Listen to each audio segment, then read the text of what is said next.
Production funding for Arts Upload has been provided in part by Muriel McBrien Kaufman Foundation, Hall Family Foundation, Francis Family Foundation, the Hartwig Family, Richard J. Stern Foundation for the Arts, Courtney S. Turner Charitable Trust, and viewers like you.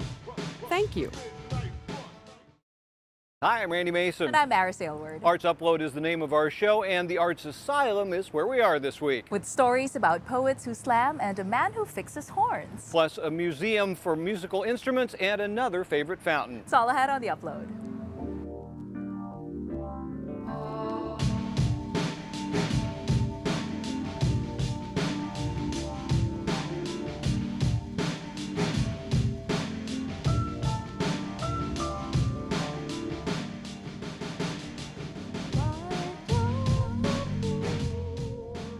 Hey, Maris, ever been to a poetry slam? No, I have not, but I do know they're like competitions of the literary kind. Exactly. Slam U Lit is a group composed of some of Kansas City's hottest young poets, all under the guidance of their slam master, Emvion Payne. The group was formed in 2014, and it's been to the Slam Nationals 2 of the last 3 years. Earlier this summer, producer Ashley Holcroft dropped in on their pre-finals tune-up at the Westport Coffee House. The mother breaks the silence, screaming, "Why? Not my son, why?" The wife runs down the middle of the aisle, her dress blacked out. She reaches the casket, the mother screams out, "This is not fair." Let me explain how my best friend Aaron got there. It started out with having a lot to say, but not knowing how to express it. I began in church, singing and doing gospel poetry. And I felt like I wanted to push the limits. I had more to say. This last week I had a dream. And I was playing hide and seek with depression. And it found me hiding behind my smile. Born out of a schism from another group, Slam U Lit has been igniting the KC poetry scene since 2014, thriving under the direction of slam master Emvion Payne, who presides over a season of 6 scheduled bouts that take place all over Kansas City, with the 7th deciding who earns a place on the team heading to nationals. But the draw is much more than recognition.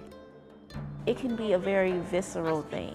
It's very soul stirring, and you get a lot of truth, you get a lot of angst, you get a lot of anger sometimes. Sometimes you get love and joy, but the thing that I really enjoy about slam poetry is that it is a true representation of the gamut of human emotions. Why weren't you listening? Or are you? Should we crescendo our cries until they reach the clouds? At that point, would justice reign? At that point, would mercy reign? Or will it be just another rainy day? Another face, another name. Like, there's no such thing as, oh, you can't be angry, you can't feel this way, you can't say this, you can't say that.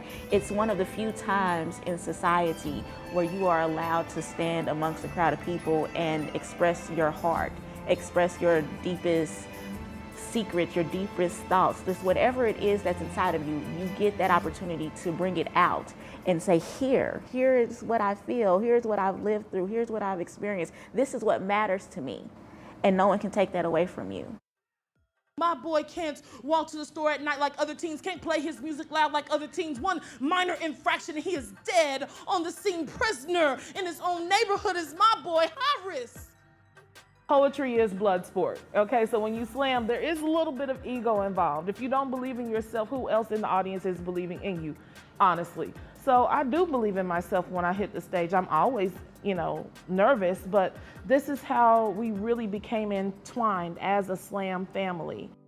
A slam family that is brought together by a simple scoring process, with a 10 being the best poem you ever heard. Prince comes down from a cloud and he starts playing the guitar solo like right in the middle of the slam.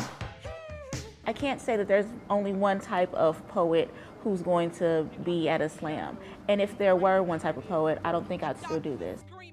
And just as distinct as each poet, so too are the styles employed when crafting their prose. I am a conceptual thinker. I may get a line, but if that line doesn't necessarily have a concept attached, it doesn't necessarily develop. Once I get the concept, it's like, oh, okay, and I can start writing. My process also involves a lot of editing. That's when it actually becomes poetry, when you form it, when it sounds sonically good, when it looks good on the paper. There's over 500 different poetic forms that you could write a poem in. The only thing that I require from my teammates is for them to write honestly. As I've told them, you know, I'm your slam master and I stand behind what it is that you do. So don't worry about that. I have your back. You know, before anybody says anything to you, they're going to say something to me. So I just want you to be honest, and I just want you to always remember why you're here. That mentality is what got their team of 5 to the National Poetry Slam in Decatur, Georgia, where 72 teams from all over America and Europe compete for the title. Nationals is magic, and you know it's magic when a magical black girl says something is magic. Out of nowhere, your beauty did a solo, your confidence started to tap the snare drum that captured my eardrum when you said, I love you. My mind was too busy being consumed with thoughts of women getting slit across their throats for saying no. We had nearly nothing, but almost everything, because my mama had superpowers. Right. But even though she had superpowers, she couldn't hide her kryptonite truth. Though the trophy went to another team, that was hardly the only prize. Like, I've heard a lot of people talk about, like, hallucinogenic drugs, for instance, as being oh, they're gonna have a life-changing experience or a spiritual awakening. And I felt like that's what happened, just being submerged in that much amazing poetry. It was incredible. Mentally restrained with metal and chains, yellow and yay injunctions that claim to target gangs, enhancing the charges we face and funneling us into cages. History has made my skin tone a defining aspect. I know. That's one of the really cool things about Kansas City and being a representative for Kansas City. People always remark about how different our poems are and that we have our own voice. But I never seen the likes of PETA protecting my boy.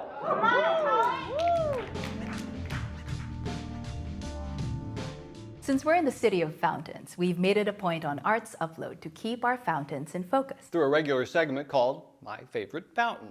And this week we'll show you one that could use a little TLC. The Vietnam Veterans Memorial Fountain is at 43rd and Broadway, where Michael Foki reflected on it with producer-videographer Dave Burkhardt.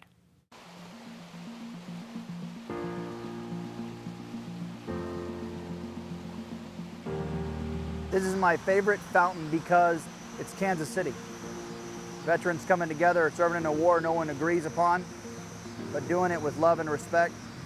Got brothers and sisters. That's why it's my favorite. It's fellow countrymen. When you come here, you should feel a sense of serenity and calm and love, because each one of these flowers and trees represent a different piece of what war reflects to veterans.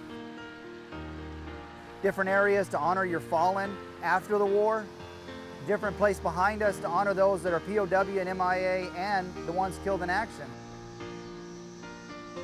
You have red flowers for the blood that's shed. Every tree, majority of them in here, blooms a red color for the blood that was shed in the fall and in the winter. And then you have these trees here, these evergreens. They're supposed to be 5 trees for 5 branches of service, and they're supposed to be evergreens to give the veterans privacy when they're coming, the family's privacy when they're coming up to mourn the loss. You also have an area that says, "Goodbye, my friend."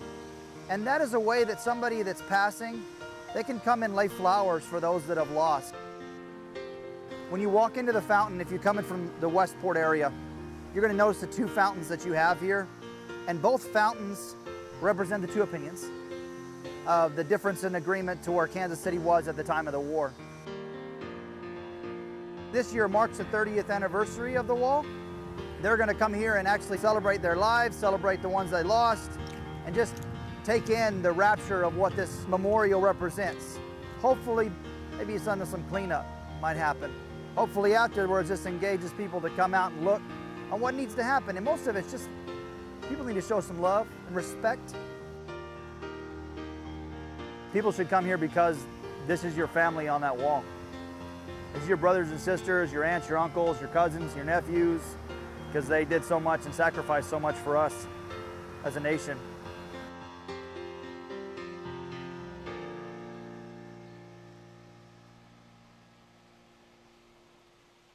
The Arts Asylum here at 9th and Harrison on the east edge of downtown is quite an imposing structure that's never actually been a mental facility. It has housed churches of different kinds dating all the way back to 1888. Then in 2009, Alex and Courtney Perry renovated and reopened it as a 32,000 square foot art center with studios for artists like Seth Jones, offices for makers like Saints Customs and Brad Rizzoli's Custom Toys, plus 3 performance spaces. It was a Fringe Festival venue this year, and they just finished up some Shakespeare recently.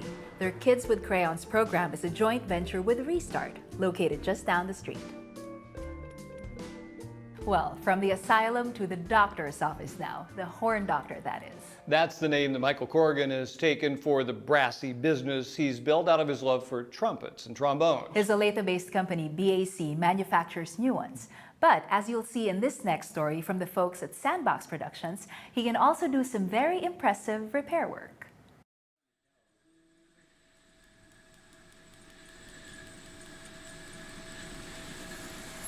We are preserving the craft that instruments had been made back in the 30s and 40s. My name is Mike Corrigan. People call me the Horn Doctor.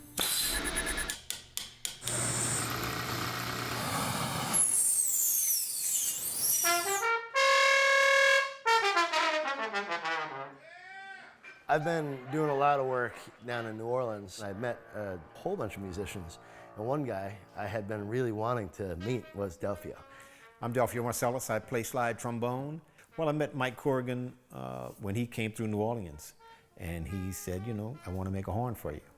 I was explaining to him our custom horns, and he said, you know, I just bought a new trombone, but I've seen a lot of the horns that you do, and they're really cool. And he said, is there any way you could kind of bling out my trombone? Mike came up with the great idea, you know, why don't we get you to play with some Kansas City musicians? So we have that New Orleans and Kansas City connection.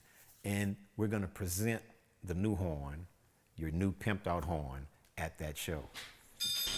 Now I'm excited to have the opportunity to have him in the shop and pimping out his horn. It's pretty cool.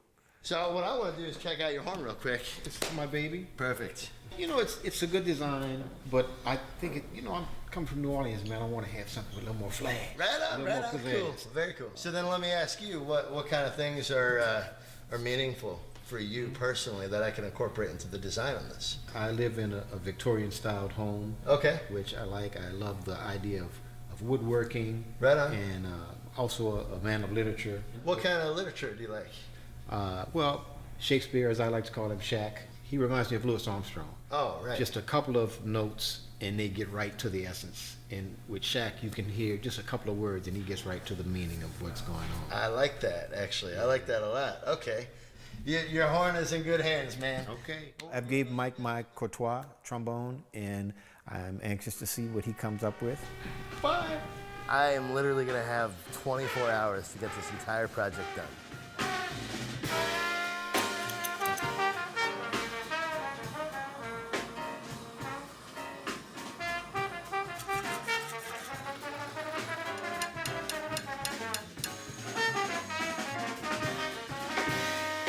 The plan with Delphio's horn, we're going to be doing some custom engraving and incorporate a stained glass window into the back of his instrument.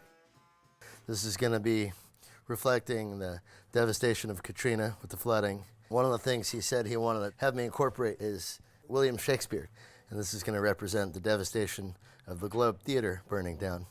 And then at the center of it, you have the fleur-de-lis, which has a lot of powerful meaning behind it. And then you've got a horn kind of reflecting out of all the bad, we still have music, bringing back the good. I got really intense and very intricate with the design of Delphio's plate. I cannot screw this one up. I've been here for 2 hours and I've got 5 pieces done.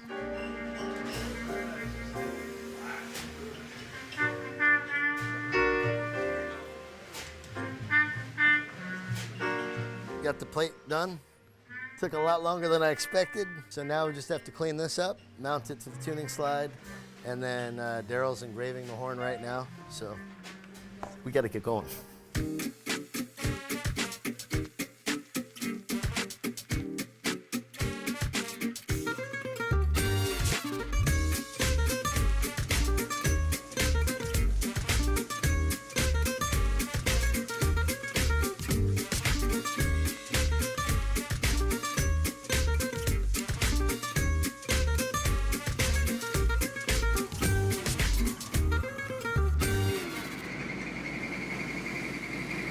So we're almost done. We're masking this off so we don't get lacquer on the glass. We're just degreasing the horn now. Daryl's doing some detail work on the bell, and then it needs to baked to lacquer be cured. And then after that, we got to get back to the shop, and we got to do all the final fit and finish. A lot of hand slide work to make sure the hand slide feels like bananas on ice, and then final wrap up. All right, I think we're in good shape. So we probably have a solid 2 hours left, and I have about a 2-hour window of time to do it. So. Is that thing done yet? Slide job. All right. This looks good. Yeah, buddy.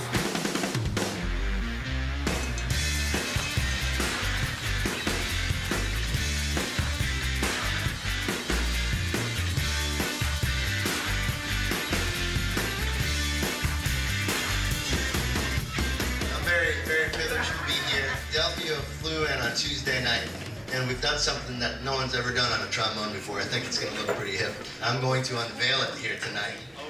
And so Delphia get to see it. Let's get Delphia out here.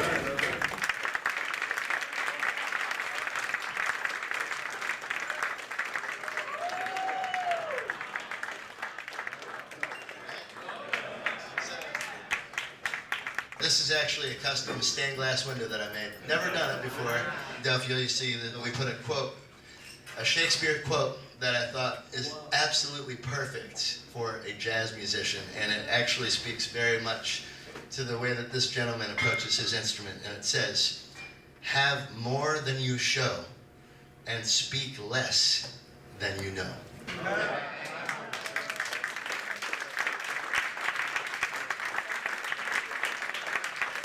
Enjoy the music tonight. Thank you.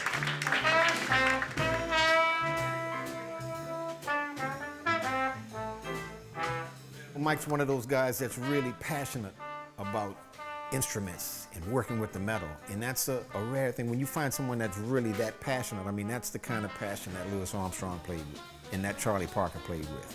And that's a beautiful thing when someone not only has that, but also the craftsmanship and the skill to match. So that's why you see there's a certain uniqueness in the design and the way that he builds these instruments.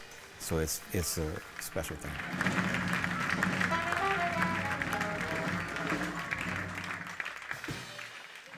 BAC Musical Instruments likes to say they're preserving a craft and crafting a future. Talk about preserving a craft.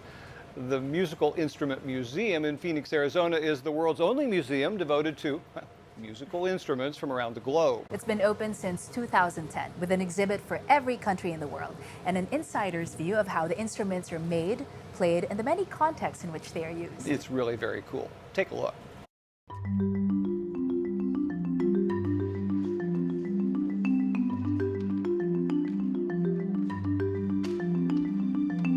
It's one thing to see an instrument or an object on display. It's another thing to see it played in its cultural context and hear what that music sounds like.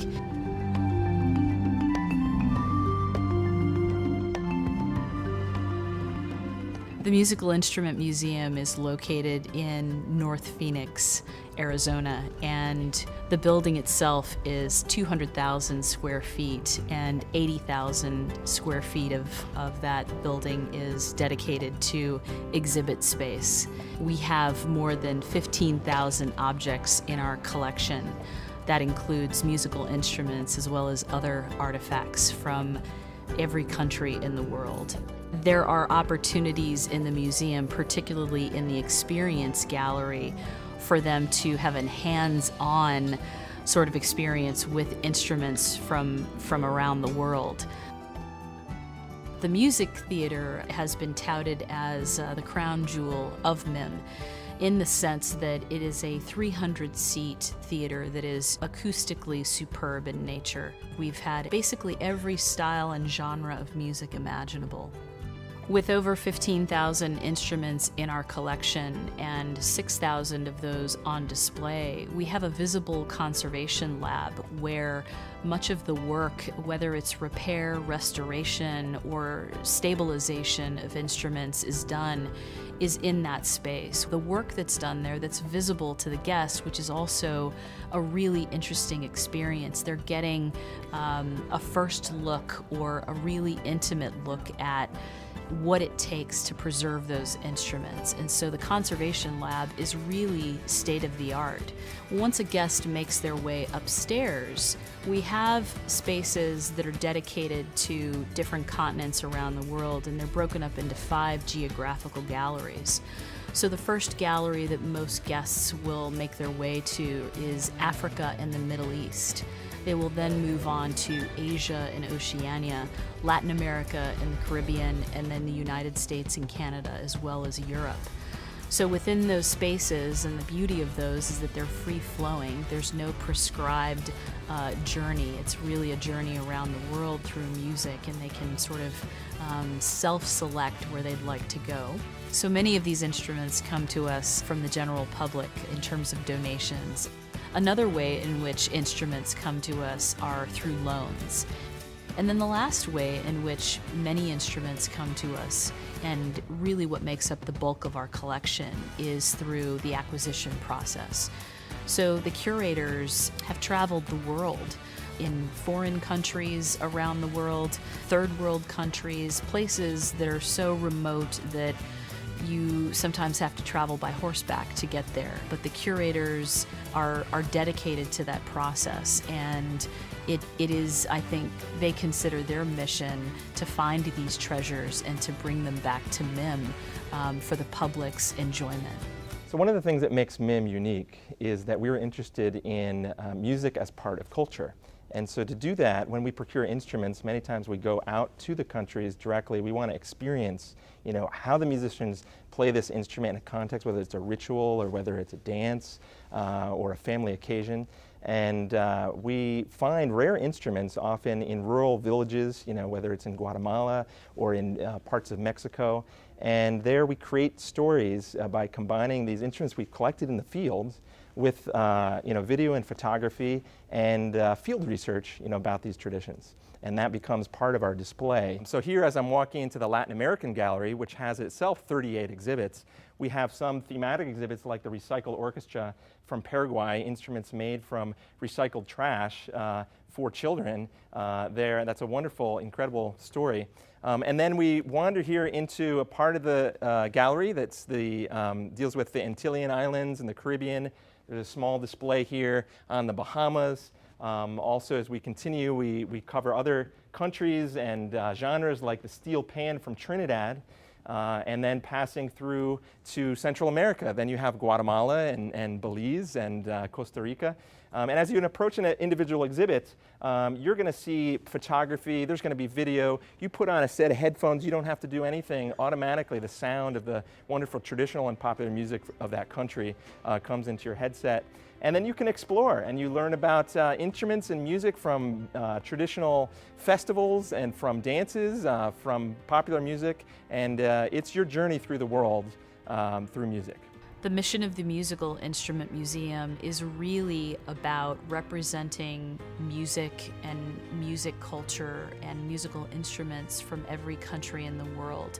I think what we know about music is that it inspires all of us, and there's something here for everyone, whether you're a music lover, whether you're a musician, young, old. It's really a universal language that we all love and share. We use music in time of celebration. We use music in time of sorrow. We have a need as human beings to create music in some form or fashion.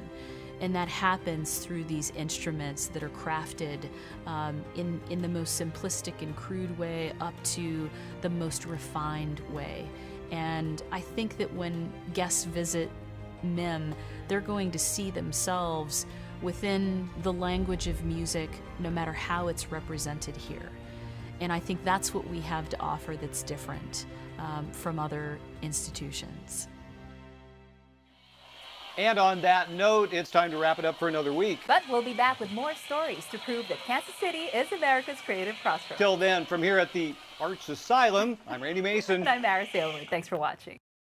Everybody heard the gunshots, but we were the only ones close enough to hear the end of a pulse, a sudden stop of a heartbeat. The world mourned over an officer that day, over another black boy that day, but us.